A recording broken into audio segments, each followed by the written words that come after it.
শাহ জালাল ইয়ামুনি রহমতুল্লাহ আলাইহি ইন্তেকাল করলেও, মুফতি আমিনী ইন্তেকাল করলেও, বাইতুল মুকাররমের খতিব উবাইদুল হক সাহেব ইন্তেকাল করলেও, শাহ আহমদ শফি দামত বরকাতুহুম রহমতুল্লাহ আলাইহি ইন্তেকাল করলেও তাদের রুহানি সন্তানেরা ইন্তেকাল করে নাই। ঠিক কিনা জোরে বলেন?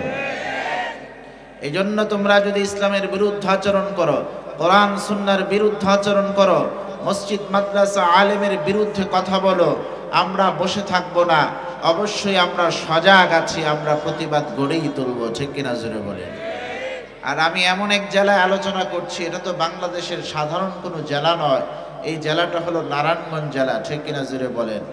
নারায়ণগঞ্জের তৌহিদি জনতা বারবার প্রমাণ দিয়েছে যে নারায়ণগঞ্জে আর যাই কিছু হোক, ইসলাম নিয়ে সিনেমিনে খেলতে এই নারায়ণগঞ্জের তৌহিদ জনতা কোশ্চিনকালেও বরদাস্ত করবে না। ঠিক কিনা জোরে বলেন?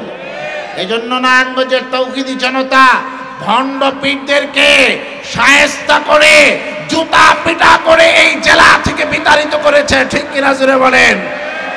এই জন্য শিরিক বেদাতে কর্মকাণ্ডের মধ্যে যারা লিপ্ত আছে, যারা মাজার পূজা করে, তারা আবারও মাথা চারা দিয়ে উঠতে চায় যে মনে হয় নারায়ণগঞ্জের মুসলমান ঘুমিয়ে গেছে, আমরা আবার এখানে আঁকড়া করব।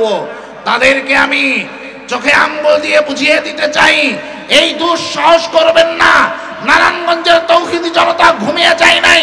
ভণ্ডপীঠদেরকে তাড়ানোর জন্য তারা ঐক্যবদ্ধ হয়ে যেভাবে রাজপথে নেমেছে, ঠিক তেমনি ভাবে মাজার পূজারীদেরকে তাড়ানোর জন্য, ঠিক তেমনি ভাবে ইসলামের শত্রু যারা আছে তাদেরকে তাড়ানোর জন্য প্রয়োজনে আবারও রাজপথে নামবে। তারপরেও তারা ইসলাম নিয়ে ছিনিমিনি খেলতে দিবে না। ঠিক রাজুরে বলে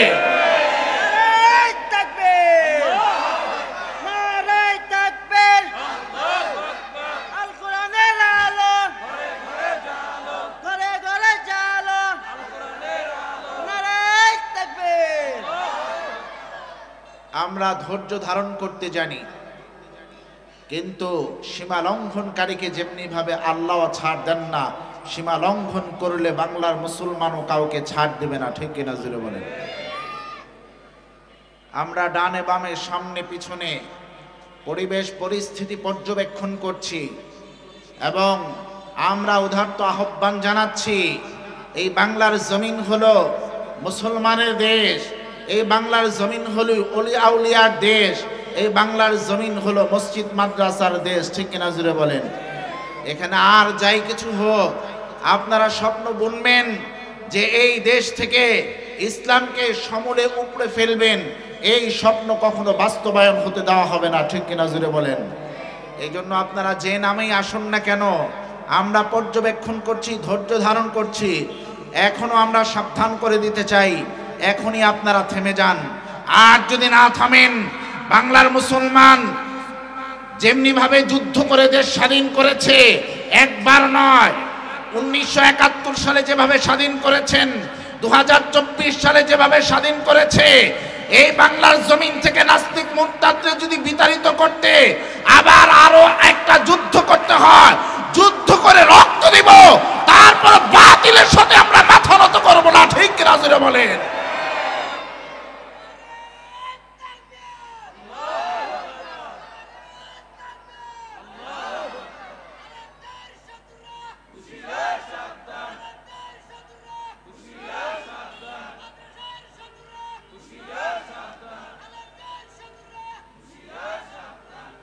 প্রসিদ্ধ কয়েকটি সূরার মধ্যে একটি সূরা হলো সূরাতু আল-লাইল। এই সূরার প্রথম 10টি আয়াত আমি আপনাদের সামনে তেলাওয়াত করেছি।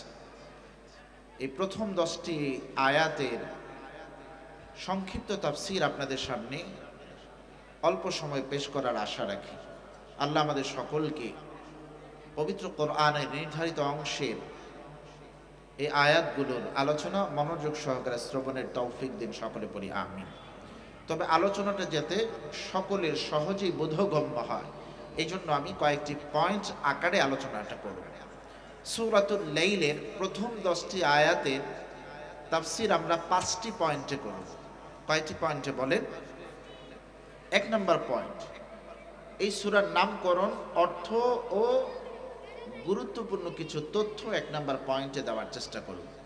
2 নম্বর পয়েন্ট শানে নুজুল বলবো। 3 নম্বর পয়েন্ট সরল তর্জমা শুনিয়ে দিব এই 10টি আয়াতে। 4 নম্বর পয়েন্ট এই 10টি আয়াতের সংক্ষিপ্ত ব্যাখ্যা করে বুঝিয়ে দেওয়ার চেষ্টা করব। 5 নম্বর পয়েন্টে এই 10টি আয়াত এবং এই সূরার শিক্ষা কি, এই শিক্ষাগুলো আপনাদেরকে একটু বাতলে দেওয়ার চেষ্টা করব ইনশাআল্লাহ। এই 5টি পয়েন্টে আলোচনা করব, যাতে করে আমরা সহজেই এই 10টি আয়াত থেকে 5টি পয়েন্টে আমরা শিক্ষাগুলো নিয়ে আমাদের জীবনকে কোরআনের রঙে রঙিন করতে পারি। কারণ আল্লাহর নির্দেশ এটাই, সিবগাতুল্লাহ ওয়া মান আহসানু মিনাল্লাহি সিবগা ওয়া নাহনু লাহু আবিদুন। আল্লাহ তাআলা বলেন, কোরআনের রঙের চেয়ে আর কোন রং সুন্দর? কোরআনের রঙের চেয়ে আর কোন রং সুন্দর হতে পারে না। এই জন্য আমরা কোরআনের রঙে রঙিন হতে চাই তো ইনশাআল্লাহ। আসুন আর কথা না বাড়ি, প্রথম পয়েন্টে চলে যাই। এই সূরার নামকরণ, অর্থ এবং গুরুত্বপূর্ণ কিছু তথ্য। এই সূরার নাম হলো সূরাতুল লাইল। এই নামের অর্থ হলো রাত্রিকাল। এখন যে আমরা ওয়াজ করতেছি এটা দিনে না রাত্রিতে, তো সূরার নামের অর্থ কি? রাত্রি বা রাত বা রাতকাল। এই সূরাটি স্থান পেয়েছে পবিত্র কোরআনের 30 নম্বর পাড়ায়। সূরার সংখ্যা হিসাবে এই সূরাটা হলো 92 নং সূরা, কারণ পবিত্র কোরআনে 114টি সূরা আছে। সূরা শব্দের অর্থ হলো অংশ বা খণ্ড। তো এই সূরাটা হলো 92 নং সূরা। সূরাটি স্থান পেয়েছে 30 নম্বর পাড়া। সূরাটি মক্কায় অবতীর্ণ। সূরার মধ্যে রুকু হলো আপনার একটি। এই সূরার মধ্যে আয়াত নং হলো 21টি সর্বমোট। সূরার মধ্যে শব্দ সংখ্যা হলো 71টি। আর এই সূরার মধ্যে হরফ সংখ্যা হলো 320টি। তাহলে 320টি হরফ আছে এটার মধ্যে। তাহলে আল্লাহর রাসূল হাদিসে বলেছেন, যে ব্যক্তি পবিত্র কোরআন থেকে একটি হরফ তেলাওয়াত করবে, আল্লাহ কতটা নেকি দান করবেন? 10 নেকি দান করবেন। তাহলে কেউ যদি এই সূরাটা একবার পাঠ করে, তাহলে 320টি হরফ পাঠ করার কারণে কত সওয়াব পাবো? 3200টি সওয়াব আল্লাহ আমাদের আমল নামায় লিখে দিবেন। সকলে পড়ি সুবহানাল্লাহ। তাহলে 1 নম্বর পয়েন্ট, সূরার নাম, অর্থ এবং কিছু তথ্য দিয়ে দিলাম তো ইনশাআল্লাহ। আসেন চলে যাই আমরা 2 নম্বর পয়েন্ট। 2 নম্বর পয়েন্ট হলো এই সূরার শানে নুজুল, অর্থাৎ এই সূরা কোন প্রেক্ষাপটে নাজিল হয়েছে। প্রত্যেকটি সূরাই একটি প্রেক্ষাপটে নাজিল হয়, ঠিক কিনা জুড়ে বলেন। এই সূরাটি নাজিল হয়েছে 2 জন সাহাবীকে কেন্দ্র করে।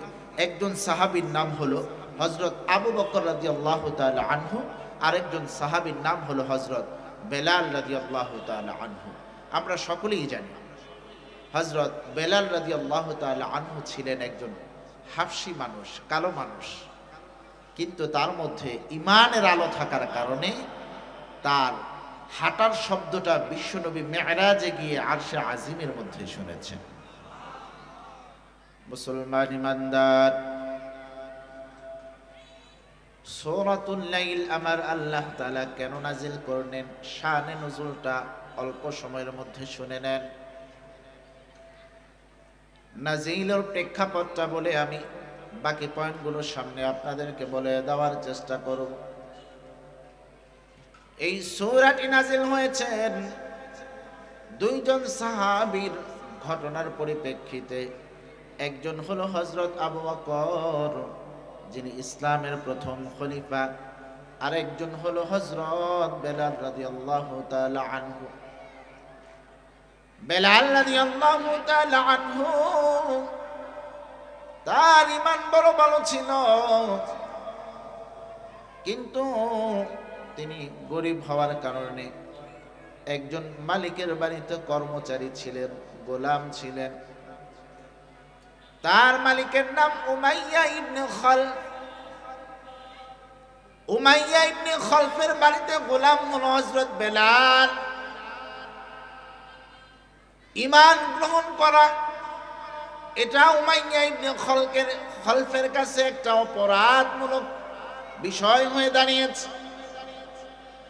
এজন্য উমাইয়া ইবনে খলফ হযরত বেলালকে সব সময় নির্দেশনা দেয়, এ বেলাল, তুমি আমার গোলাম হয়ে কেন মুহাম্মদের ইসলাম ধর্ম গ্রহণ করেছো, এটা তুমি ছেড়ে দাও। বেলাল রাদিয়াল্লাহু তাআলা আনহু যখন ইসলাম ধর্ম থেকে বের হয় না, ঈমান থেকে যখন বের হয় না, উমাইয়া ইবনে খলফ হযরত বেলালকে শুধু কষ্ট দেওয়া শুরু করলেন। বেলাল রাদিয়াল্লাহু তাআলা আনহুকে প্রখর রৌদ্রের বালুর মধ্যে চিৎ করে শোয়াইয়া বুকের উপর বড় বড় পাথর দিয়ে বলে, এ বেলাল, তুমি যদি ইসলাম ধর্ম ছেড়ে না দাও, তাহলে এই অবস্থায় তোমার প্রতিদিন হবে। তোমার মৃত্যু নিশ্চিত না হওয়া পর্যন্ত আমি কিন্তু এভাবে শাস্তি দেওয়া শুরু করব, আমি দিতেই থাকবো। বেলাল রাদিয়াল্লাহু তাআলা আনহু সাফ জানায়া দেন, আপনি শাস্তি আমার মৃত্যু পর্যন্ত ঠিকই দিতে পারবেন, কিন্তু আমার এই জিহ্বা দিয়ে যে আমি কালিমা পড়ে নবীর উপর ঈমান আনয়ন করেছি, আমার মৃত্যু হবে, আমি কশিন কালেও ঈমান ছাড়ব না। এ মুসলমান ভাই আমার, এভাবে করে বেলাল রাদিয়াল্লাহু তাআলা আনহুকে কষ্ট দেয় মুশরিক উমাইয়া ইবনে খলফ। একদিন বিশ্বনবী নামাজ পড়ে যাইতেছে, হঠাৎ করে বিশ্বনবী বেলাল রাদিয়াল্লাহু তাআলা আনহুর কান্নার আওয়াজ পাইল। বিশ্বনবী তাকায় দেখলেন বেলালের উপর বড় পাথর দেওয়া গরম বালুর মধ্যে শোয়ায় রাখছে উমাইয়া ইবনে খলফ। বেলাল রাদিয়াল্লাহু তাআলা আনহুকে বলে, বেলাল, তোমার কি বড্ড কষ্ট হইতেছে রে বেলাল? বেলাল রাদিয়াল্লাহু তাআলা আনহু বিশ্বনবীকে জানায় দেন, ও নবী আমার, আপনি শুধু দোয়া করেন এই কষ্ট যেন আল্লাহ তাআলা এই কষ্ট ধৈর্যটা আল্লাহ তাআলা আমাকে একটু বাড়ায় দেয়, কষ্ট যেন আমি সহ্য করে নিতে পারি। বিশ্বনবীর চোখ দিয়ে দরদর করে পানি ঝরে, আর বিশ্বনবী বলে, বেলাল, তুমি ধৈর্য ধারণ করো, আমি দোয়া করতেছি আল্লাহ তোমাকে ধৈর্য দিক, এই কষ্টটাই হবে তোমার নাজাতের উসিলা। কিন্তু বিশ্বনবী বেলাল রাদিয়াল্লাহু তাআলা আনহুর কষ্ট সহ্য করতে পারতেছেন না। আমার আপনার নবী সাহাবীদের মজলিসে গিয়ে বললেন, এরে আবু বকর, বেলাল রাদিয়াল্লাহু তাআলা আনহুর অনেক কষ্ট হইতেছে। কি কারণে এত সাহাবীদের মধ্যে আবু বকরকে বিশ্বনবী এই কথাটা জানালেন? আবু বকর রাদিয়াল্লাহু তাআলা আনহুর আর বুঝতে বাকি নাই। হযরত আবু বকর বুঝে ফেললেন বেলালের এই কষ্ট দূরীকরণের নির্দেশটাই হযরত আবু বকরকে দিয়েছে। হযরত আবু বকর চলে গেলেন তার বাড়িতে। একটা থলের মধ্যে স্বর্ণ গহনা মহামূল্যবান কিছু সম্পদ নিয়া উমাইয়া ইবনে খলফের বাড়িতে যান। উমাইয়া ইবনে খলফের বাড়িতে গিয়ে বলেন, আপনার একটা গোলাম আছে, তার নাম হলো বেলাল, আমি এই বেলালকে কিনতে চাই, আমার কাছে কি বিক্রি করবেন কিনা? উমাইয়া ইবনে খলফ বলে, আমার এই গোলামটা বড্ড ভালো কাজ জানে, একজন নিষ্ঠাবান লোক, সততা তার মধ্যে আছে, এমন একটা গোলাম কিন্তু অনেক অর্থ লাগবে। হযরত আবু বকর জানায় দেন, বেলাল রাদিয়াল্লাহু তাআলা আনহুকে আমি চড়া দামে আপনার কাছ থেকে কিনে নিব। কত দিবা? লম্বা ঘটনা উদাহরণস্বরূপ হযরত আবু বকর প্রস্তাব করলেন, আমি বেলাল রাদিয়াল্লাহু তাআলা আনহুকে 5000 দিনার দিরহাম দিয়ে আমি কিনে নিতে চাই। উমাইয়া ইবনে খলফ একজন মুশরিক মানুষ, বিধর্মী মানুষ, তার কাছে দুনিয়ার লাভবানটাই হলো সবচাইতে বেশি প্রাধান্য পায়। সে দেখলো আমি কিনছি মাত্র ধরেন 500 দিরহামে, আমাকে এখানে দিবে 5000 দিরহাম, অনেক মূল্য আমি পাইতেছি। এজন্য সর্বশেষ উমাইয়া ইবনে খালফ রাজি হয়ে গেলেন। হযরত আবু বকর 5000 দিনার দিরহাম দিয়া বেলাল রাদিয়াল্লাহু তাআলা আনহুকে কিনে নিয়ে আইসা হযরত বেলালকে বলে, রে বেলাল, এখন আমি তোমার মালিক, তুমি আমার গোলাম, তবে ভাইব না তোমার দ্বারা আমি কোনো কাজ নিব। আল্লাহর রাসূলের নির্দেশে আমি তোমাকে উমাইয়া ইবনে খালফ থেকে কিনে নিয়ে আসছি। আমি মালিক আবু বকর, এখন তুমি গোলাম। বেলালকে আজ থেকে আমি মুক্ত করে দিলাম। এরপর থেকে মুফাসসির ইকরাম বলেন, হযরত আবু বকরের প্রশংসা সবাই করে, হয়তো নিশ্চয়ই গোপন কোনো উপকার করছে বেলাল, এই জন্য তাকে ক্রয় করে আবার আজাদ করে দিয়েছে, মুক্ত করে দিয়েছে। আসলে গোপন কোনো উপকার করে নাই, এই যে ভাইয়ের মতো একটি কাজ করছে, এই কাজের পিছনে একটাই শুধু বিষয়, আর সেটা হলো আবু বকর যেই কালিমার রশি পড়ছে, বেলালও সেই কালিমার রশি পড়ছে, একই কালিমার রশিতে তারা আবদ্ধ।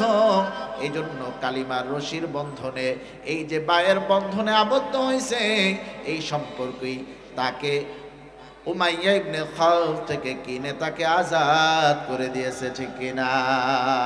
কিন্তু আমার আল্লাহ এই আমলটাতে এত খুশি হয়ে গেছেন, এত খুশি হয়েছেন, খুশি হইয়া 17, 18, 19, 20, 21 সর্বমোট 5টি আয়াত, সূরাতুল লাইলের সর্বমোট কয়টি আয়াত? 5টি আয়াত একমাত্র আবু বকর রাদিয়াল্লাহু তাআলা আনহুর প্রশংসা এই 5টি আয়াত নাজিল করেছেন। জুড়ে পড়েন সুবহানাল্লাহ। কোন একটি আমল আল্লাহর দরবারে কবুল হয়ে গেলে আল্লাহ তাআলা যে তাকে কত বড় উপঢৌকন দিয়ে তাকে খুশি করতে পারে, এটা কল্পনাই করা যায় না, ঠিক কিনা? জুড়ে বলেন। শুধু তাই নয়, এই 5টি আয়াতে হযরত আবু বকর রাদিয়াল্লাহু তাআলা আনহুকে জান্নাতের সুসংবাদ শোনানো হয়েছে। জুড়ে পড়ি সুবহানাল্লাহ। কাজ করেছে বেলাল রাদিয়াল্লাহু তাআলা আনহুকে ক্রয় করে শুধু আজাদ করে দিয়েছে। কিন্তু এই কাজটা আপনার কাছে সহজ মনে হলেও তৎকালীন যুগে অনেক কঠিন, ঠিক কিনা? জুড়ে বলেন। আপনি এখন একটা 1000 কোটি টাকা দামের একটা গার্মেন্টস কাউকে দান করে দেওয়া যেমন আপনার বড় মনের পরিচয়, ঠিক তেমনি ভাবে তখন একটা গোলামকে ক্রয় করে আজাদ করে দেওয়া এর চেয়েও কঠিন, ঠিক কিনা? জুড়ে বলেন। কিন্তু সেই কঠিন কাজটাও হযরত আবু বকর করতে পেরেছেন, কারণ তার মধ্যে ঈমানের দৌলত আছে, ঠিক কিনা? জুড়ে বলেন। তাহলে এই প্রেক্ষাপটে সূরাতুল লাইলের এই আয়াতগুলো কি হয়েছে? নাজিল হয়েছে। তাহলে 2 নাম্বার পয়েন্ট এখানেই রেখে দিলাম। আসুন চলে যাই আমরা 3 নাম্বার পয়েন্টে। আর 3 নাম্বার পয়েন্ট হলো সূরাতুল লাইলের এই 10টি আয়াতে সরল তর্জমা। খেয়াল করে দেখেন আল্লাহ তাআলা এই 10টি আয়াতে কি বলছেন। ওয়াল্লাইলি ইযা ইয়াগশা, শপথ রাত্রির যখন সে পৃথিবীতে আচ্ছন্ন করে, ওয়ান্নাহারি ইযা তাজাল্লা, শপথ দিনের যখন সে আলোকিত হয়। 3 নাম্বার আয়াত, ওয়ামা খালাকাত যাকারা ওয়াল উনসা, এবং শপথ তার যিনি নর এবং নারী সৃষ্টি করেছেন তার। 4 নাম্বার আয়াত, ইন্না সা'য়াকুম লাশাত্তা, নিশ্চয়ই তোমাদের আমল সমূহ বিভিন্ন ধরনের। 5 নাম্বার আয়াত, ফাআম্মা মান আ'তা ওয়াত্তাকা, অতএব যে দান করে ও আল্লাহকে ভয় করে। 6 নাম্বার আয়াত, ওয়াসাদ্দাকা বিল হুসনা, এবং উত্তম বিষয়কে যে বিশ্বাস করে। 7 নাম্বার, ফাসানুয়াসসিরুহু লিল ইউসরা, আমি তার জন্য নেক আমল সহজ করে দেই। 8 নাম্বার আয়াত, ওয়া আম্মা মান বাখিলা ওয়াস্তাগনা, আর যে কৃপণতা করে এবং আল্লাহ বিমুখ হয়। ওয়া কাযযাবা বিল হুসনা, এবং উত্তম বিষয়কে অবিশ্বাস করে। 9 নাম্বার আয়াত, ফাসানুয়াস ওয়া কাযাবা বিল হুসনা, এবং উত্তম বিষয়কে সে অবিশ্বাস করে। 10 নম্বর আয়াত, ফাসানুয়াসসিরুহু লিল উসরা, আমি তার জন্য গুনাহের কাজকে সহজ করে দেই। এই হলো 10টি আয়াতের সরল তর্জমা। সরল তর্জমা অনেকের বুঝে আসে না, এজন্য আসুন 4 নাম্বার পয়েন্টে চলে যাই। এই 10টি আয়াতের সংক্ষিপ্ত ব্যাখ্যা আমরা একটু দিয়ে দেই। আমার আল্লাহ প্রথমেই তিনটা কসম করেছেন। আমার আল্লাহ রাতের কসম করেছেন, দিনের কসম করেছেন, এবং এমন রবের কসম করেছেন, এমন স্রষ্টার কসম করেছেন যে স্রষ্টা নর এবং নারী বানাইছেন। অর্থাৎ নর নারী বানাইছেন যেই আল্লাহ, সেই আল্লাহর কসম করা হয়েছে। দিনের কসম করেছেন, রাতের কসম করেছেন। আমার আল্লাহ দিন ছাড়া কি আর কোনো কিছু কসম খাওয়ার পেল না? রাত ছাড়া কি আর কোনো কিছু কসম খাওয়ার পেল না? আমার আল্লাহ নিজেই নিজের কসম কেন খাইলেন? বুঝলাম তার কসম তিনি খেয়েছেন, কিন্তু তার পরিচয় দিতে গিয়ে কেন নর এবং নারী বললেন? বলতে পারতেন চন্দ্র সূর্য বানিয়েছেন যিনি, তার কসম। নদ নদী যিনি বানিয়েছেন তার কসম বলতে পারতেন, কিন্তু সেটা না বলে আমার আল্লাহ বললেন নর নারী যিনি বানিয়েছেন সেই আল্লাহর কসম। কেন দিন রাত এবং নর নারীর স্রষ্টা আল্লাহর কসম খাওয়া হইল? এটা জানার আগে জেনে নেন আল্লাহ কসমই বা কেন করলেন। কসম না করেও তো কথা বলতে পারতো, ঠিক কিনা জোরে বলেন? আমার আল্লাহ কসম খাওয়ার কারণ হলো, আমরা মানুষের একটা অভ্যাস আছে, আদত আছে এরকম। কোন মানুষ যদি কোনো কিছু কসম করে বলে, এই কথাটা আমাদের বিশ্বাস করতে সহজ হয়, ঠিক কিনা জোরে বলেন? বলল তুমি এই চাষানা যেও না, বন্ধু বন্ধুকে বলল এর বন্ধু তুমি চাষানা যাও না, দেখে আসছি ওখানে গুলাগুলি হইতেছে। বন্ধু বিশ্বাস করে না, না আমার জরুরি কাজ আছে, আমি অবশ্যই যাব। তখন বন্ধুকে বাঁচানোর জন্য কসম করে বলে, আমি আল্লাহর কসম করে বলতেছি সেখানে গুলাগুলি হইতেছে, তুই যাইস না। তখন বন্ধু একটু বিশ্বাস করে, আল্লাহর কসম যেহেতু বলছে হতেও পারে, ঠিক কিনা জোরে বলেন? আমাদের আদত হলো কসম করে কোনো কিছু বললে আমাদের এটা সহজেই বিশ্বাস হয়। এজন্য আমার আল্লাহ আমাদেরকে সবক দিবেন, আমাদেরকে হুকুম আহকাম শোনাবেন, আমাদেরকে নসিহত করবেন। আল্লাহর নসিহত, আল্লাহর হুকুম আহকামের আদেশ নিষেধ যেন আমরা সহজেই মানতে পারি। এই জন্য আমার আল্লাহ পবিত্র কোরআনের বিভিন্ন অংশে, বিভিন্ন সূরার বিভিন্ন অংশের মধ্যে আমার আল্লাহ তাআলা নসিহত করার আগে, আহকাম শোনাবার আগে আমার আল্লাহ তাআলা কসম করে এরপরে শোনান। তাহলে বুঝলাম আমার আল্লাহ তাআলা এখানে যেই কথা শোনাইতেছেন নিশ্চয়ই গুরুত্বপূর্ণ কোনো কথা আছে। এই জন্য আমার আল্লাহ কসমকে আমাদেরকে ওই নসিহতটা করতে চান। এই জন্য আল্লাহ তাআলা 3টা কসম করেছেন। আল্লাহ তাআলা রাতের কসম করেছেন, আল্লাহ তাআলা দিনের কসম করেছেন, এবং এমন আল্লাহর কসম করেছেন যেই আল্লাহ তাআলা নরনারী বানাইছে। আমার আল্লাহ তাআলার কসমের ধারাবাহিকতাটা দেখেন। আমার আল্লাহ বলেন ওয়াল্লাইলি ইযা ইয়াগশা, আল্লাহ তাআলা আগে রাতের কসম করেছেন। আমাদের ধারণা হলো দিন আগে আসে, তাহলে আগে দিনের কসম করতে পারতো, কিন্তু আগে কেন রাতের কসম করলো, পরে কেন দিনের কসম করলো? মুফাসসির ইকরাম তাফসীর কিতাবের মধ্যে এই প্রশ্নের জবাব দেন, ইসলামের দিন আগে নয়, ইসলামের রাতই আগে আসে, ঠিক কিনা? যখন মাগরিবের সূর্য ডুবে যায় তখন থেকে ইসলামের দিন, ইসলামের গণনা সূচনা শুরু হয় আবার মাগরিব পর্যন্ত। এই জন্য ইসলামে পরিবর্তনটা রাত দিয়ে শুরু হয়। এই জন্য আমার আল্লাহ তাআলা আগে রাতের কসম করেছে। বুঝলাম রাতের কসম আগে করেছে, পরে দিনের কসম করেছে, কিন্তু দিন রাত ছাড়া কি আর গুরুত্বপূর্ণ কোনো বিষয় নাই? এই রাত দিনেরই বা কসম কেন করতে হবে? এটার ব্যাখ্যায় মুফাসসির ইকরাম বলেন, এই প্রশ্নের জবাব মুফাসসির ইকরাম দিয়েছেন, রাত দিনগুলো এরকম, রাত দিনগুলো আমার আল্লাহ তাআলাকে চিনার জন্য একটা উদাহরণ। আমার আল্লাহ তাআলার অনেক বড় একটা নিয়ামত, আমার আল্লাহ তাআলার অনেক বড় একটা নিদর্শন।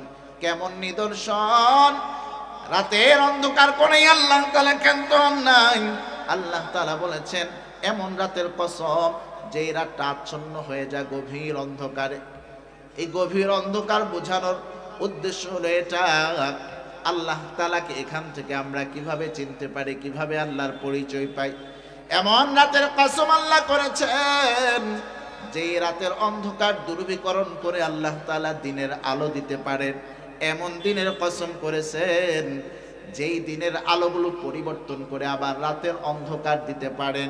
পৃথিবীতে কোনো মানুষ রাত পরিবর্তন করে দিন বানাতে পারবে না, দিন পরিবর্তন করে রাত বানাতে পারবে না, ঠিক কিনা জুড়ে বলে? স্বাভাবিকভাবে রাত্র হয়ে গেলে আমাদের 12 ফুট বাই 12 ফুট একটা রুমে 3টা লাইট জ্বালাইতে হয় শুধু আলো করার জন্য। তাও কয়েক মাস গেলে পরে লাইটের পাওয়ার কমে গেলে আলো কমে যায়। তাও এই রুমে 3টা লাগাইছেন, বাথরুমের মধ্যে ওয়াশরুমের মধ্যে আলাদা আরেকটা ছোট লাইট লাগাইতে হয়। এই ঘরের আলোটা ওয়াশরুমের মধ্যে যায় না, ঠিক কিনা জোরে বলেন? 12 ফুট বাই 12 ফুট একটা রুমকে আলোকিত করার জন্য এত লাইটের ব্যবহার করি, তারপর দিনের মতো আলো হয় না, ঠিক কিনা জোরে বলেন? কিন্তু আমার আল্লাহ এত অন্ধকার রাত্রটা পরিবর্তন করে দিন আনতে পারে, পৃথিবীর কেউ এটা করতে পারবে না, ঠিক কিনা জোরে বলেন? আবার আমরা দিনের বেলা ঘুমানোর জন্য একটা অন্ধকার পরিবেশ করতে চাই, আমরা জানালা লাগায় দেই, জানালার মধ্যে আবার পর্দা আছে, পর্দাগুলো টেনে দেই, তারপরও বলে আমার চোখের মধ্যে আলো লাগতেছে, ঘুম আসতেছে না। বলে কি বলে না জোরে বলে? তাহলে দিনের বেলা আমরা রাত বানাতে পারি না, রাতের বেলা লাইট লাগায়ও দিন বানাতে পারি না। এই জন্য দিন পরিবর্তন করে রাত আনা এটা অনেক বড় একটা নিদর্শন। রাত পরিবর্তন করে আবার দিন আনা এটা অনেক বড় একটা সক্ষমতার বিষয়। আমার আল্লাহ তাআলা বলেন এই কাজটা যেহেতু আমি পারি, আমাকে চিনানোর জন্যই আমি আল্লাহ তাআলা রাতের কসম করেছি, আমার পরিচয় তোমাদেরকে দেওয়ার জন্যই আমি আল্লাহ তাআলা দিনের কসম করে বলেছি। শুধু তাই নয়, এরপরে আল্লাহ তাআলা নিজেই নিজের কসম করতে গিয়ে আল্লাহর পরিচয়টা দেন এমন আল্লাহর কসম যেই আল্লাহ নর এবং নারী বানাইছেন, নর নারী ছাড়া কি আর কিছু নাই? নর নারীর কসমই বা আল্লাহ তাআলা কেন করলেন? এটার জবাবে মুফাসসির ইকরাম বলেন ওয়া খালাকনাকুম আজওয়াজা। আমার আল্লাহ তাআলা পবিত্র কোরআনের অন্য জায়গায় বলেছেন আল্লাহ তাআলা প্রত্যেকটা বস্তু জোড়ায় জোড়ায় বানাইছে, আর এই জোড়া সর্বপ্রথম আমার আল্লাহ মানুষের জোড়া বানাইছে, অর্থাৎ আদম এবং হাওয়া আলাইহিস সালাতু ওয়াস সালামকে বানাইছে। যেহেতু আমার আল্লাহ প্রত্যেকটা জিনিস জোড়ায় জোড়া বানাইছেন, আর এই জোড়ার মূল জোড়া হলো নর এবং নারী, এই জন্য আমার আল্লাহ নর নারীর স্রষ্টার কসম করে, দিন রাতের কসম করে আমার আল্লাহ তাআলা একটা নসিহত আমাদেরকে করে দিচ্ছেন, আমাদেরকে আল্লাহ তাআলার একটা সিদ্ধান্ত শোনায় দিতেছেন। এই 3টি কসম করার পর যেই সিদ্ধান্ত আমার আল্লাহ শোনান, এই সিদ্ধান্তটা মানা দরকার আছে না নাই? এতগুলো কসম করে আমার আল্লাহ তাআলা বলতেছে ইন্না সা'য়াকুম লাশাত্তা। আমার আল্লাহ তাআলা নসিহত করতেছে যে তোমাদের কর্ম এক নয়, তোমাদের কর্ম হলো আলাদা আলাদা। এখানেও ব্যাখ্যার অবকাশ রাখি, আমাদের কাজ আলাদা আলাদা, এটা কি বুঝাতে চান? যদি ব্যাখ্যা আমি দিতে চাই এই আয়াতের উপরে ব্যাখ্যা আমাকে 2 ঘন্টা দিতে হবে, কিন্তু সেই সময় আমার নাই। বহু দূর থেকে সফর করে আসছি রে মুসলমান, টানা সফর চলতেছে। আমি আসছি বরিশাল থেকে সফর করে। এর আগের দিন ছিল আমার সাভার আমিন বাজার। আজকে আপনাদের এই মাহফিলে অংশগ্রহণ করার জন্য, যুবকদের ভালোবাসার জবাব দেওয়ার জন্য দূর থেকে সফর করে আসছি। কথা লম্বা করা যাবে না, সংক্ষেপ করে দিচ্ছি। আমার আল্লাহ তাআলা বলতেছেন যে তোমাদের কর্ম এক নয়, তোমাদের কর্ম হলো আলাদা আলাদা। এটা আমার আল্লাহ তাআলা বোঝাতে চান। মুসলমানের কর্ম এবং কাফের বেঈমানের কর্ম কখনো এক হতে পারে না। মুসলমানের কর্ম কাজ একরকম, কাফের কাজ একরকম। যদি আমি পরিচয় মুসলমানের দেই, যদি নামাজ না পড়ি কাফেরের কাজ হয়ে যাবে, ঠিক কিনা জোরে বলেন। আল্লাহ বোঝাতে চান তুমি মুসলমান, এটা তোমার দ্বারা সম্ভব নয়। আবার যদি আমি মুসলমান পরিচয় নিয়ে আমার হাত এবং মুখ দিয়ে অন্য মুসলমানকে কষ্ট দেই, এটা কখনো মুসলমানের কাজ হতে পারে না, ঠিক কিনা জোরে বলেন। কিন্তু আমাদের কাজগুলো এরকম, আমরা মুসলমান, আমাদের কাজ আলাদা হওয়ার কথা, কিন্তু আমাদের কাজে কর্মে মিলে যায় বিধর্মীদের কাজের সাথে, ঠিক কিনা জোরে বলেন। আরো জোরে বলেন, ঠিক কিনা। আল্লাহ রাসূল বলেছেন কাফের খায় মুসলমানও খায়, কাফের ঘুমায় মুসলমানও ঘুমায়। তাহলে পার্থক্য কোন জায়গায়? কাফের বিবাহ করে মুসলমানও করে, কাফেরও জৈবিক চাহিদা আছে মুসলমানেরও আছে। তাহলে পার্থক্যটা কোন জায়গায়? আল্লাহর রাসূল বলেন পার্থক্য হলো কাফের নামাজ পড়ে না, মুসলমান নামাজ পড়ে। কিন্তু বড় আফসোস, কাফের নামাজ পড়ে না, কিছু মুসলমানও পাওয়া যাবে নামাজ পড়ে না, ঠিক কিনা জোরে বলেন। এ মুসলমান ভাই আমার, তোমার কি মরণের ভয় নাই? তুমি কি মরবা না? তুমি কি মনে করছো তোমার বিবাহ হবে, এরপরে সন্তানাদি হবে, তুমি 5 তলা 10 তলা বানাইবা, ছেলে মেয়ে বিবাহ দিয়ে তুমি শ্বশুর হইবা, এরপরে দাড়ি পাকবে, এরপরে তোমার মরণ হবে? তুমি কি এমনটা ভাবছো? না না, মানুষের আসার সিরিয়াল থাকলেও যাওয়ার কোনো সিরিয়াল নাই। বাবাকে রেখে সন্তান ও আল্লাহর ডাকে সারা দিয়ে কবরে যেতে পারে, ঠিক কিনা। এজন্য কবি বলেছেন কেমন করে ঘুমাও তুমি, কেমন করে ঘুমাও তুমি, ফজর করে কাজা, এমনও তো হতে পারে জোহরে জানাজা তোমার, এমনও তো হতে পারে জোহরে জানাজা। কেমন করে ঘুমাও তুমি, কেমন করে ঘুমাও তুমি, ফজর করে কাজা, এমনও তো হতে পারে জোহরে জানাজা তোমার, এমনও তো হতে পারে জোহরে জানাজা, ঠিক কিনা জোরে কোন। বাস্তব নাও বাস্তব। যদি বাস্তব হয়ে থাকে মুসলমান ভাই, তাহলে আমাদের আগামীকাল থেকে মুসলমানের মতো কাজ করতে হবে নাকি? না না, আগামীকালকে নয়, আমাদেরকে এখন খাঁটি মুসলমান হয়ে যেতে হবে, ঠিক কিনা। কারণ আগামীকাল আসার আগে আজরাইল আমার সাথে আইসা দেখা করেও ফেলতে পারে, ঠিক কিনা জুড়ে বলে।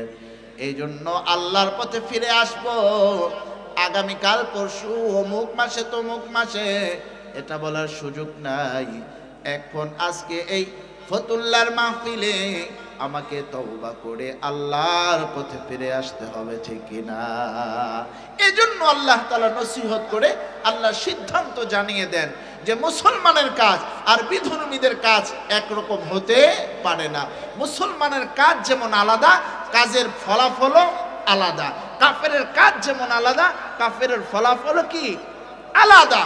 মুসলমানের কাজ আলাদা, ফলাফল হলো জান্নাত। কাফেরের কাজ আলাদা, ফলাফল হলো জাহান্নাম, ঠিক কিনা জোরে বলেন। এই জন্য আমাদের কাজের সাথে যেন বিধর্মীদের কাজ মিলে না যায়। এটা আমাদের স্মরণ রাখা, বিচক্ষণতার পরিচয় দেওয়া দরকার আছে না নাই? বিধর্মীরা দাড়ি রাখে না, আমি দাড়ি রাখবো, ঠিক কিনা জোরে বলেন? বিধর্মীরা কোরআন পড়েন, আমি কোরআন পড়বো। বিধর্মীরা সুদ খায়, আমি সুদ খাবো না। বিধর্মীরা ঘুষ দেয়, আমি দিব না, ঘুষ নিব না, ঠিক কিনা জোরে বলেন? তাহলেই হবে আজকের এই বিশাল মাহফিলের সফলতা, ঠিক কিনা জোরে বলেন? এই জন্য আল্লাহ তাআলা জানায় দিয়েছেন কসম করে, মুসলমান এবং কাফিরের কাজ এক হতে পারে না, তোমাদের কাজ তো আলাদা আলাদা, তোমরা কেন মুসলমান হয়ে কাফিরের কাজ করতে যাও? এই জন্য আমরা কাফেরদের সাথে সাদৃশ্যপূর্ণ কোনো কাজ করব না, বিশ্বনবীর সাথে মিলে যায় এমন কাজগুলো করব। রাজি আছে ইনশাআল্লাহ? তা নগদ সবক আল্লাহ দিয়ে দিয়েছে তিনটা। কয়টা? যেহেতু সিদ্ধান্ত নিয়েছেন এই জন্য নগদ সবক তিনটা দিয়েছেন, দিয়ে আল্লাহ তাআলা একটা পুরস্কারের ঘোষণাও করছেন। আল্লাহ পাক রব্বুল আলামিন বলেন, ফাআম্মা মান আ'তা ওয়াত্তাকা ওয়া সাদ্দাকা বিল হুসনা। নগদ আমল হলো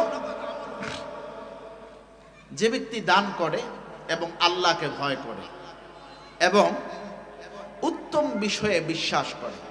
এখানে আমল তিনটা দিছে। কয়টা? খেয়াল করে দেখেন। যে ব্যক্তি আল্লাহর রাস্তায় কি করে? দান করে এবং আল্লাহকে ভয় করে। 3 নাম্বার, উত্তম বিষয়কে বিশ্বাস করে। এখানে দানের কথাটা আগে আল্লাহ তাআলা কেন বললেন? কারণ ইবাদত মৌলিকভাবে 2 প্রকার। কয় প্রকার? 2 প্রকার। একটা হলো জানের ইবাদত আর একটা হলো মালের ইবাদত, ঠিক কিনা জোরে বলেন? পনের 2টা। যেহেতু জানের ইবাদত, এই জন্য আল্লাহ তাআলা মৌলিকভাবে দুনো ইবাদতেরই সমাহার এখানে ঘটিয়েছেন। আল্লাহ তাআলা মালের ইবাদতের কথাও সবকে রেখেছেন, জানের ইবাদতের কথাও সবকে রেখেছেন। এই জন্য আল্লাহ বলেছেন যে যে দান করে এবং আল্লাহকে ভয় করে এবং উত্তম বিষয়কে বিশ্বাস করে, অর্থাৎ আল্লাহকে না দেখে বিশ্বাস করে, নবীর আদর্শ মেনে জীবনযাপন করে, এগুলো হলো উত্তম কাজ। এগুলো কি কাজ?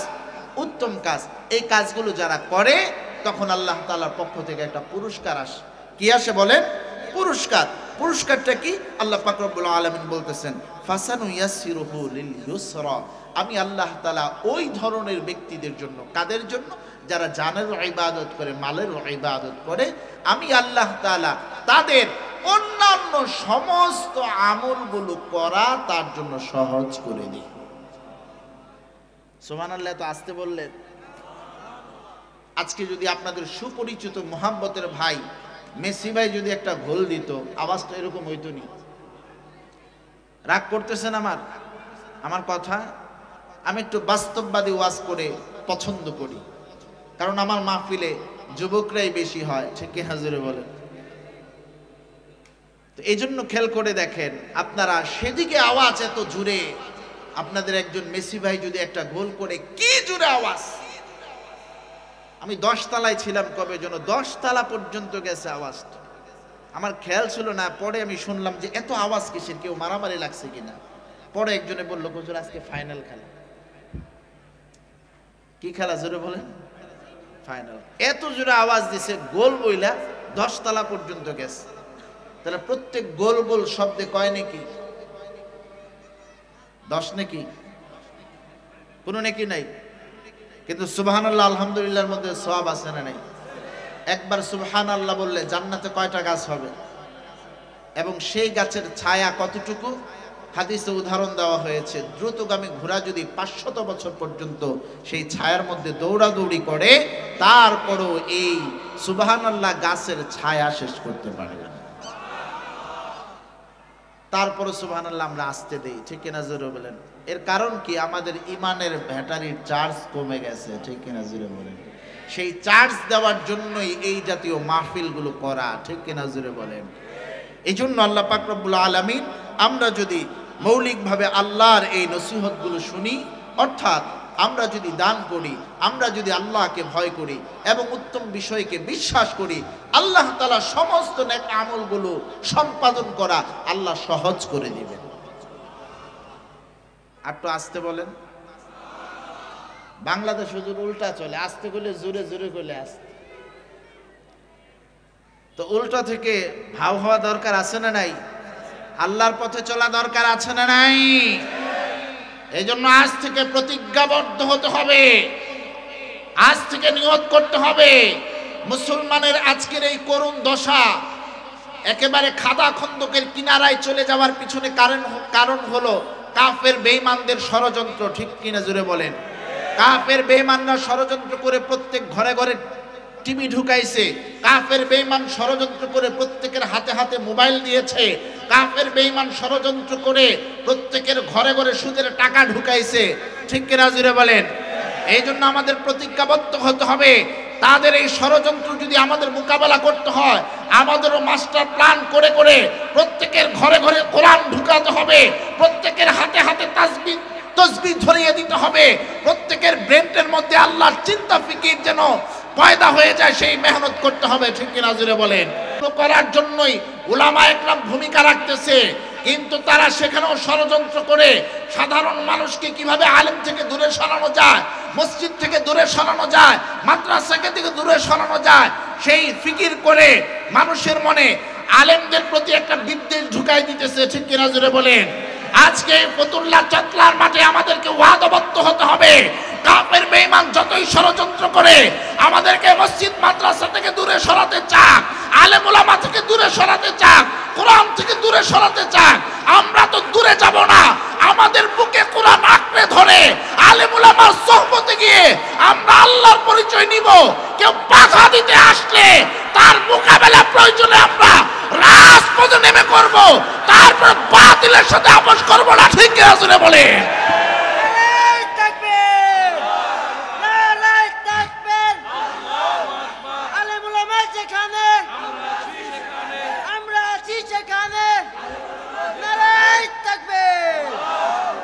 এই ফিতনাগুলো কখনো কাদিয়ানি রূপ ধরে আসবে, এই ফিতনাগুলো কখনো আপনার সেই শিরিক বেদাতের রূপ ধরে আসবে, কখনো কখনো ইসকনের রূপ ধরেও আসতে পারে। ঠিক কিনা জুড়ে বলেন?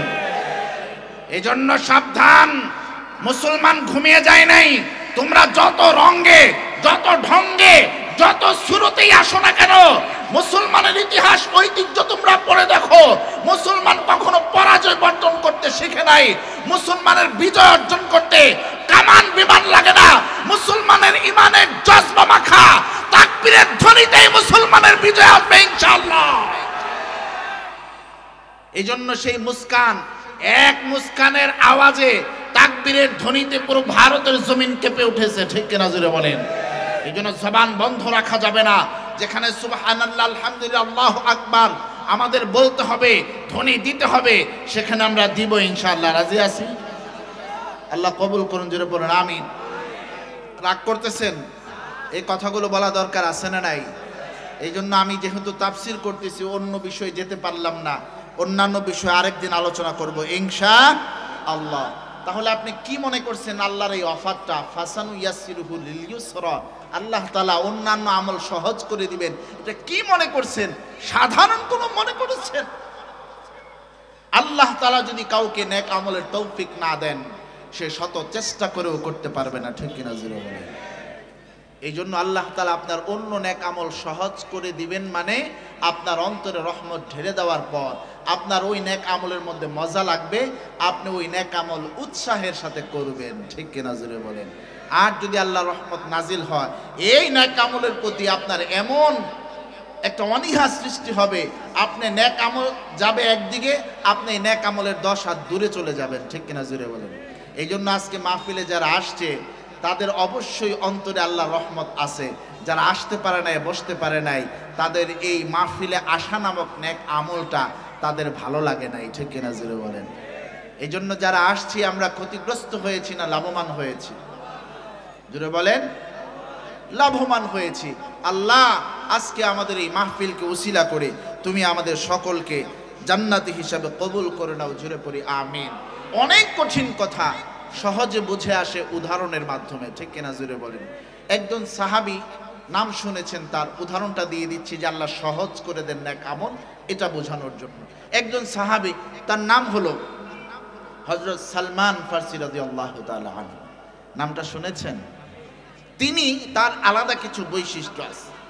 আলাদা বৈশিষ্ট্যের মধ্যে উল্লেখযোগ্য একটা বৈশিষ্ট্য হলো উম্মতি মুহাম্মদের মধ্যে সবচাইতে বেশি যিনি হায়াত পেয়েছেন তিনি হলো হযরত সালমান। হযরত সালমান রাদিয়াল্লাহু তাআলা আনহু 350 বছর হায়াত পেয়েছেন। আর ডান দিকে আরো জোরে কোন সুবহানাল্লাহ। কত বছর হায়াত পাইছে? 3.5 বছর, 350 বছর। তিনি এর আগে 40 বছর ইহুদি ধর্ম পালন করেছেন। তথ্যগুলো শুনে নেবেন, গবেষণালব্ধ আলোচনা। 40 বছর ইহুদি ধর্ম পালন করেছেন। ইহুদি ধর্ম পালন করে আল্লাহকে খুঁজে পান নাই। এরপরে 40 বছর উনি খ্রিস্টান ধর্ম পালন করেছেন। খ্রিস্টান ধর্মেও আল্লাহকে খুঁজে পান নাই। এরপরে 40 বছর উনি অগ্নি পূজা করেছেন, মূর্তি পূজা করেছেন, সেখানেও আল্লাহকে খুঁজে পান নাই। সর্বশেষ উনি খুঁজে পেয়েছেন আল্লাহকে ইসলাম ধর্মে এসে। সর্বশেষ আমার আপনার নবীর হাতে হাত রেখে আমার আপনার নবীর কালিমা পড়ে তিনি মুসলমান যখন হয়েছেন তখন তার বয়স হলো 250 বছর। কয়শো বছরে ইসলাম ধর্ম গ্রহণ করছে? যেটা বলেন 250 বছর ইসলাম ধর্ম গ্রহণ করার পরেও ইসলাম ধর্মের চর্চার ক্ষেত্রে তার বাধা।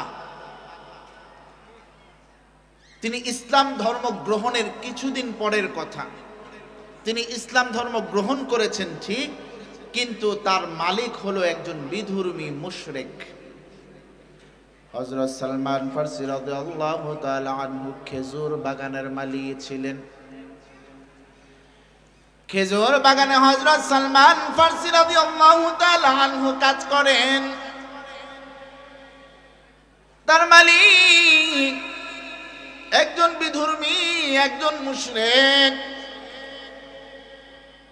মালিকের কাছে থাইকা ইসলাম ধর্ম চর্চা করা যায় না। দেখবেন ওদিন ঢাকায় গেন্ডারি এলাকায় একটা মাহফিলে গিয়েছিলাম। একজন মাহফিল শেষে এসে আমাকে আফসোসের সাথে বললেন, হুজুর 5 ওয়াক্ত নামাজ ঠিকই পড়তে চাই, কিন্তু টাকা পয়সা নাই, ঢাকাতে কোনো বাড়ি ঘর নাই হুজুর। আমি যখন ফজর নামাজ পড়তে উঠি তখন দেখি আমাদের বাড়ির মূল ফটক, মূল গেটটা তালা মারা। তালা মারার কারণে আমি মসজিদে ফজরের জামাতে অংশগ্রহণ করতে পারি না। বললাম, আপনি কি চাবি তাদের কাছ থেকে চেয়ে নিতে পারেন না? তো নিরাপত্তার দোহাই দিয়ে আমাকে চাবি দেয় না। বলে, আপনি তড়িঘড়ি করে নামাজে চলে যাবেন, গেট খোলা রেখে যাবেন, চুরি ডাকাতি হবে, এই জন্য আমাকে চাবি দেয় না, আমি নামাজ পড়তে পারি না। কথাটা বললাম এই জন্য, অনেক সময় ইচ্ছা থাকার পরেও বিধর্মীদের কারণে, ঈমান দুর্বলতার কারণে, আমরা যাদের অধীনে থাকি, কাজ করি, তাদের কারণে ইবাদতে অংশগ্রহণ করা যায় না। এমনই হযরত সালমান ফারসি ঈমান আনয়ন করেছে, ইসলাম চর্চা করবে, নবীর কাছে ইসলাম ধর্ম শিখবে। নবীর বিশেষ খানকায় আবু বকর, হযরত উমর, অন্যান্য সাহাবী নবীর কাছাকাছি সোহবত থেকে ইসলাম ধর্ম শিখে আর পালন করে।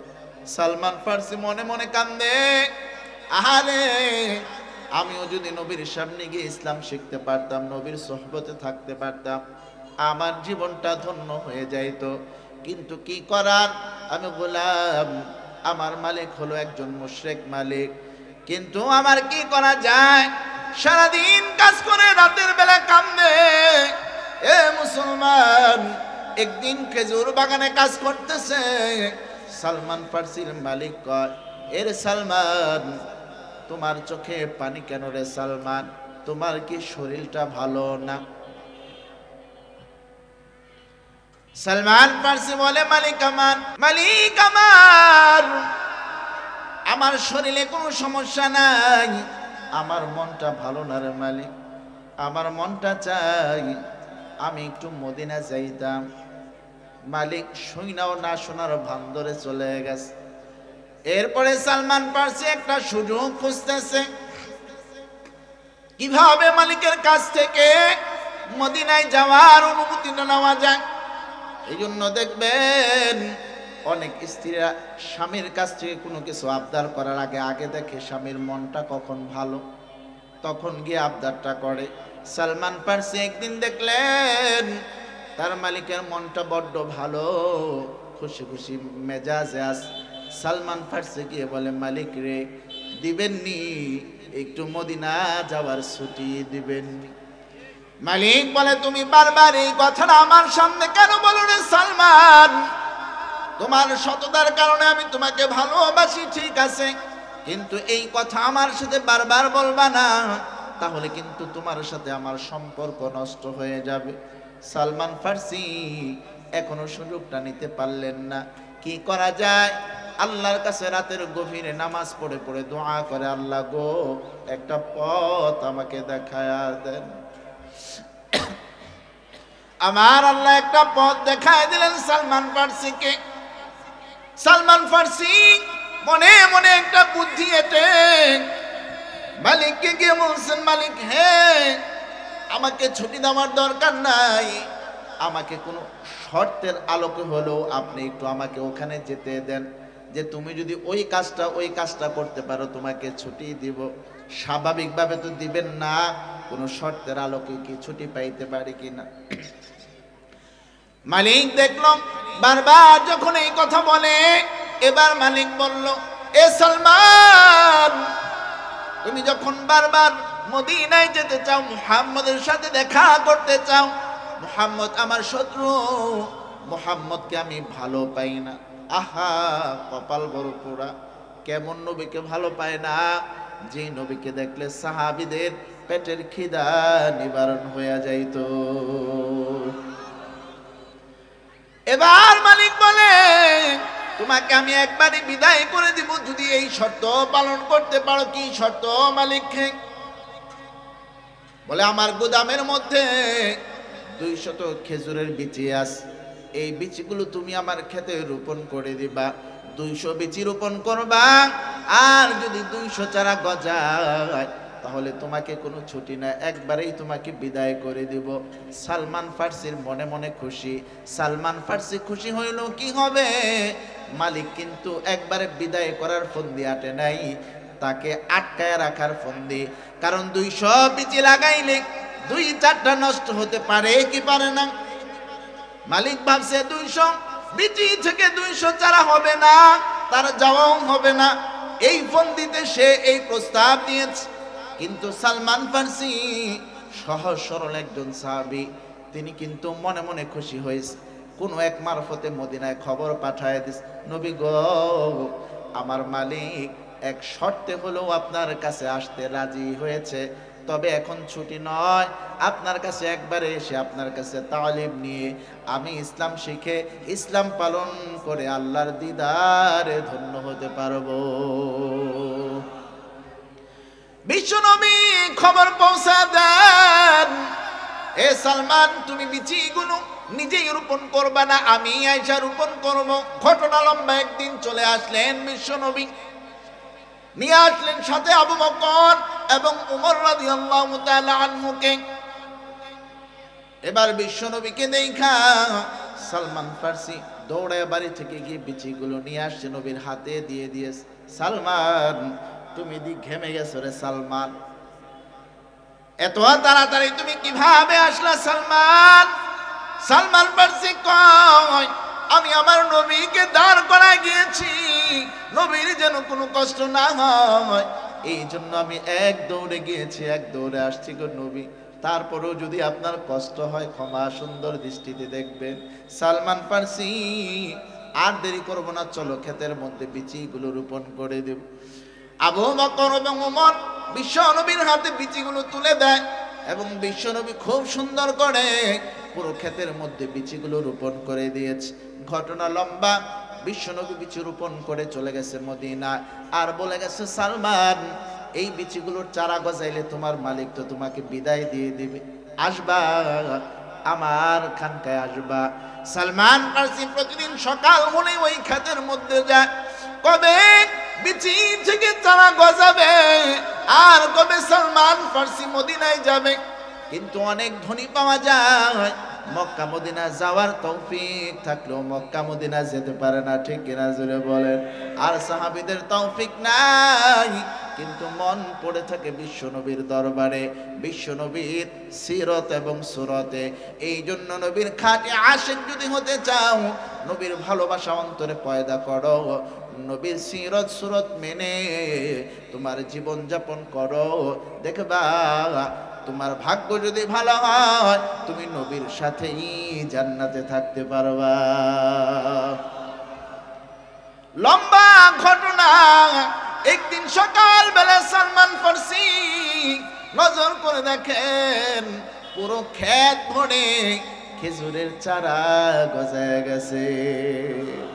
সালমান ফার্সি বড্ড খুশি হয়েছে। 200 বিচিতে চারা গজাইয়া পুরো ক্ষেত ভরপুর হয়ে গেছে। মালিক রেখে টান দেয়, মালিক আসেন দেখে যান পুরো ক্ষেত ভরে খেজুরের চারা হয়েছে, দেন আমাকে ছুটি দেন। মালিক এত খুশি হওয়ার কিছু নাই, আগে চলো খেতে যাই এবং গনে গনে দেখি 200 বিচিতে 200 চারা হয়েছে কিনা। মালিক গয়না দেখে পুরো ক্ষেতের মধ্যে 198টা খেজুরের চারা হয়েছে। কয়টা চারা বলেন? সালমান ফার্সি কয় দেন মালিক ছুটি দেন। শর্ত ছিল কি 200 বিচি থেকে 200 চারা হতে হবে। চারা হয়েছে দিয়ে 198টা, 2টা হয় নাই, তোমার যাওয়ার কোনো অনুমতি নাই। এতদিন আশা ছিল মদিনায় যাবে, এই আশা যখন নিরাশা হয়েছে, সালমান ফার্সির মুখের মধ্যে আর হাসির আভা নাই, মাটির মধ্যে গড়াগড়ি করে সালমান ফার্সি কান্দে। এ মুসলমান, কোন এক সাহাবীর মাধ্যমে বিশ্বনবীর কাছে খবর চলে গেছে। ঘটনা লম্বা সময় আমার কম। বিশ্বনবী চলে আসছে সেই সালমান ফার্সির কাছে। এ সালমান, তুমি কি সারা দিন কিছু খাও নাই? বিশ্বনবী তাকায় দেখে সালমানের গায়ের মধ্যে রক্ত বের হইতেছে, মাটিতে যে গড়াগড়ি করছে খেজুরের কাঁটা তার গায়ের মধ্যে লাইগা রক্ত বের হয়। এবার বিশ্বনবী কয়, এ সালমান, তুমি সকালেও খাও নাই, দুপুরেও বুঝি কিছু খাও নাই? না নবী, খাই নাই। রাত হয়ে গেছে এখনো কিছু খাও নাই? না খাই নাই। তুমি নবী গো, আপনি আসার পর আমার সারা দিনের খিদা আপনার চেহারা দেখা নিবারণ হয়ে গেছে।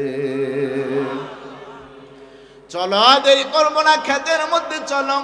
তুমি কেন অনুমতি পাও নাই মদিনায় যাওয়ার জন্য?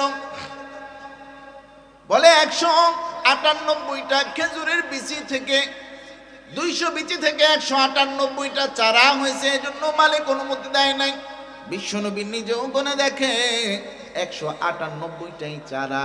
বিশ্বনবীর মনটা খারাপ হয়ে গেছে। আমি নিজ হাতে বিচিগুলো লাগাইলাম, আমার আল্লাহ বুঝি 200 বিচি থেকে 200 চারা দিতে পারলো না। জিব্রাইলকে আমার আল্লাহ পাঠাই দিয়েছেন, নবী মন খারাপ করছে, তুমি গিয়ে শোনায় দাও এই বিচিগুলো কি শুধু আমার নবী মুহাম্মদে লাগাইছে না অন্য কেউ লাগাইছে? জিব্রাইল কানে মুখে এসে বলে, নবী আপনার মন খারাপ কেন? আমি 200 বিচি লাগাইছি, 198টা চারা হয়েছে, 2টা হয় নাই। জিব্রাইল মিসকি হাসি দিয়ে কয়, বিচিগুলো কি আপনি লাগাইছেন না অন্য কেউ লাগাইছে? না, বিচি তো আমিই লাগাইলাম। কয় না, একটু গবেষণা করে দেখেন, তদন্ত করে দেখেন। তদন্ত আর কি করব? আমার সাথে ছিল আবু বকর, আমার সাথে ছিল উমর, আর এই হলো সালমান। সালমান, তুমি কি বিচি লাগাইছো? কয় না না, আমি লাগাই নাই। আবু বকরকে জিজ্ঞেস করছে, আবু বকর তুমি কি লাগাইছো? কয় নবী আমি বলবো না, উমরের জিগায় দেখেন। উমরকে জিগায়, উমর তুমি কি বিচি লাগাইছো? উমর কয়, ইয়া রাসূলুল্লাহ, ইয়া হাবিবাল্লাহ, আমি আগে লাগাই নাই, আবু বকর আগে একটা বিচি লাগাইছে, এরপরে আমি একটা লাগাইছি। সুবহানাল্লাহ, জোরে বলবেন। আবু বকর একটা লাগাইছেন, হযরত উমর একটা লাগাইছে। বিশ্বনবী বিচি লাগানোর পর তারা চলে যাইতে নিবে, এমন সময় দেখে কিভাবে যেন ভুলে হলো 2টা বিচি রয়ে গেছে। তখন হযরত ওমর কয়, আমি একটা লাগাই আপনি একটা লাগায় ফেলেন। এই হলো ঘটনা।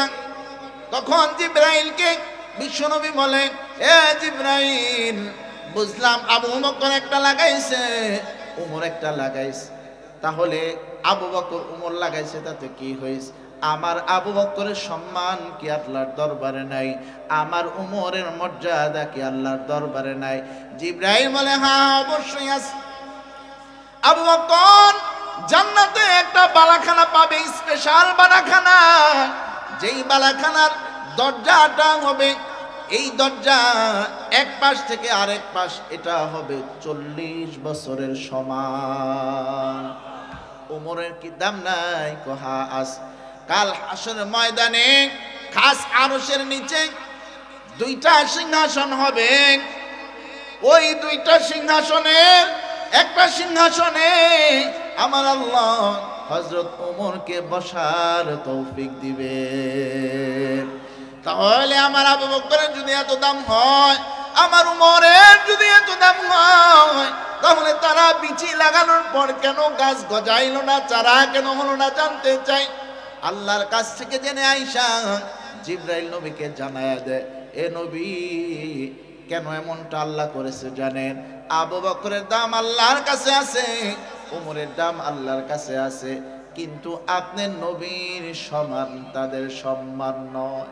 আমার আল্লাহ এমনটা করেছেন, আপনার হাতে যেই বিচিগুলো লাগাইছেন সেগুলো চারা গজাইছে, তারা যেই 2টা লাগাইছে চারা আল্লাহ গজাইতে দেন নাই।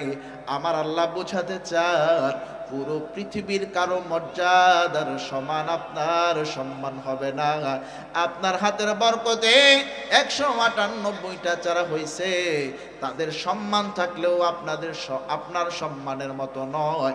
এটা বোঝানোর জন্যই বাকি 2টা বিচিতে আমার আল্লাহ চারা গজাইতে দেন নাই। তবে একটা খুশ খবর আল্লাহ শোনাই দিয়েছে, যেই 2টা বিচিতে চারা হয় নাই, ওই অংশটার সামনে গিয়ে আপনি একটু দোয়া করেন, আর আপনি আল্লাহর কারিশমা দেখতে থাকেন। বিশ্বনবী গিয়ে দোয়া করছে, দোয়া করার পর ওহির মাধ্যমে জানাইছে, হে নবী, আপনি বলেন যে আল্লাহর হুকুমে তোমরা চারা হয়ে যাও। নবী বলছে যে আল্লাহর হুকুমে চারা হয়ে যাও, সাথে সাথে 2টা বিচি থেকে চারা হয়ে গেছে। এই সালমান, যাও, তোমার মালিক থেকে ছুটি নিয়ে মদিনা চলে আসো। আমি গেলাম, মালিকের কাছে গেছে, আসেন, আপনারা বলছেন 200 হইলে আমার ছুটি দিবেন, আসেন। মালিককে টাইনা নিয়ে আসছে। মালিক এবার গয়না দেখে ঠিকই 200 হয়েছে, কিন্তু মালিক বলে যে 200 হয়েছে ঠিক আছে, কিন্তু 200 চারা তো একসাথে হয় নাই, এই জন্য যেতে দেওয়া যাবে না। নাউজুবিল্লাহ বলতেন। এরকম কিছু খোরা যুক্তি দেনওয়ালা সমাজে আছেন। আপনি যতই যুক্তি দেন, কার পিছনে নামাজ পড়বেন, হে ইমামই খুঁজে পায় না, ঠিক কিনা জোরে বলেন। এই জন্য ওই ধরনের খোরা যুক্তির দাঁত ভাঙ্গা আপনারা দিতে পারবেন না। যারা বলে ইমান ঠিক আছে, নামাজ লাগবে না, অথবা ইমাম খুঁজে পাই না, কাদের পিছনে নামাজ পড়বো, এদেরকে ধরে কোনো আলেমের কাছে নিয়ে আসবেন, দেখবেন আলেম ওলামা এই খোরা যুক্তি দাঁত ভাঙ্গা জবাব একমাত্র আলেমে দিতে পারবে, ঠিক কিনা জোরে বলেন। দেয় নাই যাইতে, কান্দে। সালমান ফার্সি কি করে? কান্দে। আরে লম্বা ঘটনা, আমাকে বলছে সংক্ষেপ করতে। আরেকদিন গিয়ে বলে, মালিক, আর কোনো উসিলা আছে কিনা যে এই উসিলা আমি যেতে পারবো? মালিক কয় যে 200 গাছ গজাইছি এক শর্ত দিয়া, হ্যাঁ, এখন দেখি আরো কিছু ফায়দা নিতে পারি কিনা। ঠিক আছে, তুমি যেহেতু চাইতেছো এই 200 গাছে যদি একত্রে খেজুর ধরে, তাইলে তোমার ছুটি দিয়ে দেবে। 200 গাছে কি ধরলে? একত্রে খেজুর দিলে। আচ্ছা, কোন গাছে কি একত্রে খেজুর আসে? জুড়ে বলে, একত্রে খেজুর আসে না। নবীর কাছে কোন মাধ্যমে খবর গিয়েছে যে আপনার আসে 200 খেজুর গাছে একসাথে খেজুর আসলে আপনার সোহবতে সে ধন্য হতে পারবে। নবী এবার ওই খেজুর বাগানে সময় মতো আইসা আল্লাহর কাছে দোয়া করলেন, ওগো আল্লাহ, তুমি না বলছো আমাকে ভালোবাসলে তুমি তাকে ভালোবাস। সালমান ফার্সির অন্তরে আমার জন্য ভালোবাসার কোনো কমতি নাই রে আল্লাহ, আমার সোহবতে ধন্য হয়ে ইসলাম শিখে মানতে চায়, দেও, তার কোনো সুযোগ নাই, এই একটা সুযোগ আস। 200 গাছে যদি একত্রে খেজুর আসে, তাহলে সে তার মুশরিক মালিকের কাছ থেকে ছুটি পেয়ে আমার কাছে যেতে পারে। ও আল্লাহ, আমার দোয়াটা কবুল করো। জিবরাইল আলাইহিস সালাতু ওয়াস সালাম বিশ্বনবীর কানে মুখে এসে খবর শোনায়, আপনি দোয়া করতে দেরি হয়েছে, আমার আল্লাহ দোয়া কবুল করতে দেরি করেন নাই। বিশ্বনবী দোয়া ছেড়ে তাকাইতেছে খেজুর হয়েছে কিনা, তাকায় দেখে কোনো খেজুর হয় না। জিবরাইল, তুমি না বললে আল্লাহ দোয়া কবুল করছে, খেজুর কই? কই আপনি যেখানে দাঁড়ায় আছেন এটা হলো বাম দিক, ডান দিক থেকে খেজুর ধরে ধরে আসতেছে। কিছুক্ষণের মধ্যে পুরো 200 গাছের মধ্যে খেজুর আইসা পড়ছে। সুবহানাল্লাহ, জোরে বলুন সুবহানাল্লাহ। সালমান গণ খেজুর গণ। সালমান কয়, আমার মালিক যে অবস্থা, 200 বিচি একসাথে চারা হয় নাই, ছুটি দেয় নাই। এখন যদি আবার এটার মধ্যে আইছে 100, এটার মধ্যে 150, এটার মধ্যে 2টা, এটার মধ্যে 3টে, এই উসিলা যদি দেখায়, দেখি তো নবী প্রত্যেকটা গাছের মধ্যে খেজুর কি পরিমাণ। এবার সালমান ফার্সি গইনা দেখে, একেবারে শুরু থেকে নিয়ে শেষ গাছটা পর্যন্ত প্রত্যেকটা গাছে, একেবারে প্রত্যেকটা গাছে 500 করে খেজুর আসছে।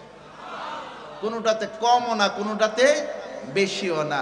সালমান ফার্সি তাড়াতাড়ি মালিকরা আনছে, দেখেন পুরো 200 গাছে একত্রে খেজুর হয়েছে। শুধু তাই নয়, প্রত্যেকটা গাছে সমান পরিমাণ খেজুর হয়েছে। মালিক গইনা দেখে সব ঠিক আছে, কিন্তু আল্লাহ যদি কাউকে হেদায়েত দিতে চায় ঘুরায় ফিরাও দিতে পারে, ঠিক কিনা জোরে বলেন। আর আল্লাহ তাআলা যদি কাউকে হেদায়েত থেকে দূরে সরায় দিতে চায়, নেক কাজে রেখেও তাকে জাহান্নামী বানাতে পারে, ঠিক কিনা জোরে বলেন। সালমান ফার্সি বলে, অনেক অজুহাত দিয়ে আমাকে আপনি ধরে রাখছেন, আর পারবেন না, আপনার শর্ত পুরা হয়েছে, আমাকে আপনি ছেড়ে দেন, মদিনায় চলে যাব। এবার সালমান ফার্সির মালিক বলে, তোমাকে আর ধরে আমি রাখতে পারবো না, তবে আমার 2টা প্রশ্নের উত্তর তুমি দিয়ে যাও। 200 খেজুরের বিচিতে একসাথে চারা হওয়ার কথা নয়, 500 খেজুর, 200 খেজুর গাছে 500 করে খেজুর একত্রে আসার কথা নয়। এই 2টা প্রশ্নের জবাব দিয়ে যাও। অনেক লম্বা কথা, সময় সংক্ষেপ। তখন সালমান ফার্সি বলেছে, আমরা এমন নবীকে নবী মানি যেই নবী দোয়া করলে আমাদের স্রষ্টা তা ফিরায় দেন না। আমার নবী দোয়া করছেন, আমার নবীর আবেদনে আমার আল্লাহ তাআলা এই কাজগুলো করেছেন। এ মুসলমান ভাই আমার, সালমান ফার্সি দৌড়ায়, মদিনার দিকে দৌড়ায়। হঠাৎ পিছন থেকে শুনতে পারে কান্নার আওয়াজ। পিছনে তাকায় দেখে যেই মুশরিক মালিক এতদিন তাকে বাধা দিয়ে রাখছিল, এই পিছনে মালিক দৌড়ায় আর বলে, সালমান ফার্সি, সালমান ফার্সি, তুমি মদিনার গেটে ঢোকার আগে তুমি আমাকে না নিয়ে যাইও না, তোমার সাথে আমাকেও মদিনা নিয়ে যাও। আর মদিনার ওই কামলেওয়ালার হাতে হাত রাখাইয়া আমাকেও তুমি মুসলমান বানায়া দাও। সালমান ফার্সি কয়, মুসলমান হতে হলে আগে আপনাকে ফরম পূরণ করতে হবে, এরপরে আপনাকে পুত পবিত্র হতে হবে, একটা গোসল দিতে হবে। আপনারা বিধর্মীরা সব হলো নাপাক, ঠিক কিনা জোরে বলেন। আর মুসলমান হলো সব পাক। এই জন্য মুসলমান মৃত্যুবরণ করলেও তার নখ কাটা নিষেধ, তার গুপ শেভ করা নিষেধ, ঠিক কিনা জোরে বলেন। এই জন্য বিধর্মীরা নাপাক, এই জন্য তাদের পাক হতে হয়। ঠিক আছে, আমি একটু বাড়িতে গোসল করে আসি। বাড়িতে গেছে ওই সালমান ফার্সির মালিক গোসল করতে গিয়া দেখে আগেই তার স্ত্রী এবং সন্তানরা গোসল করে রেডি হয়ে গেছে। কি ব্যাপার তোমরা? তুমি এতদিন সালমান ফার্সিকে বাধা দিয়েছো, ভয়ে বলতে পারি নাই। আমরা অনেক আগেই সালমান ফার্সি যার হাতে হাত রেখে কালিমা পড়ে মুসলমান হয়েছে, তার কর্মকাণ্ড ভালো লেগে আমরা আগেই তার কাছে ঈমান গ্রহণের জন্য প্রস্তুত হয়ে আগে আছি। আজকে যখন শুনলাম সালমান ফার্সিকে তুমি সুযোগ দিয়েছো, এই জন্য আগেই আমরা গোসল করে রেডি হয়েছি। নাও তুমিও গোসল করে আমাদের সাথে একসাথে নাও। পুরো পরিবার বিধর্মী থেকে আমরা কালিমা পড়ে মুসলমান হয়ে যাব। ঘটনা এখানে রেখে দিলাম। ঘটনা শোনাতে কেন চেয়েছিলাম? বলেছিলাম ফাসান ইয়াসিরুহুল ইউসরা, আল্লাহর প্রাথমিক হুকুম আহকামগুলো মানলে আল্লাহ সমস্ত নেক আমল সহজ করে দেয়, ঠিক কিনা জোরে বলেন।